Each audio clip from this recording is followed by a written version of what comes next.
Initially, we had a contact from Steve from the ATC Foundation, the ATC. Wanted to organise something for not only the clubs to help them back on their feet after the floods at the end of March, but also for the trainers. Together, a hay run was organised for the trainers from the flood-affected clubs in Casino, Lismore, Ballina and here at the Wollumbar. And from there, today's the fruition of the end of the road for the work there, but delivering hay and some pellets to the trainers up here that were flood affected. They were basically a metre higher than 2017, which was our highest on record.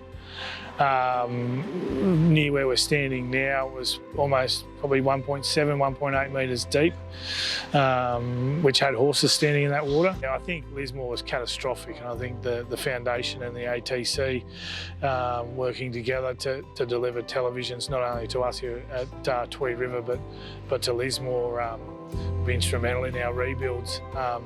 Simply it's just that added cost that both clubs we've just come through COVID.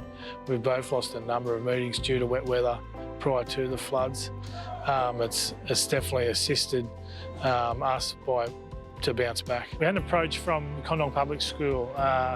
They were out of a school essentially after the floods. The floods that badly damaged their schools. So we had space in our restaurant, in our grandstand, that could accommodate their students. They're only a small school.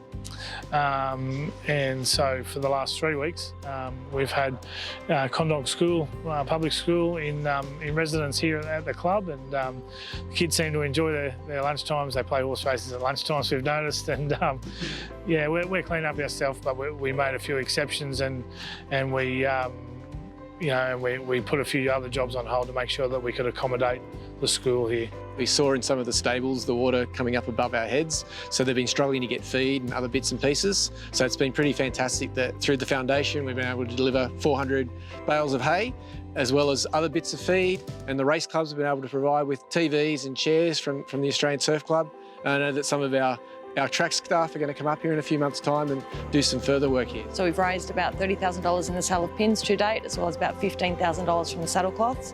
So the funds raised on course are specifically going towards the Northern New South Wales Flood Relief Initiative. The Australian Surf Club members have been a fantastic help. Every time someone purchases a pin when you come on course, that money goes directly to causes like this. Members have donated as well, directly to the foundation. And of course, the owners, through the sales of saddle cloths of our group races, has been another fantastic way that we've been able to raise some funds. So a special thank you to the ATC members. Trish Egan, we've also had the support obviously of the ATC itself through Jamie Barkley and our chairman Matt McGrath.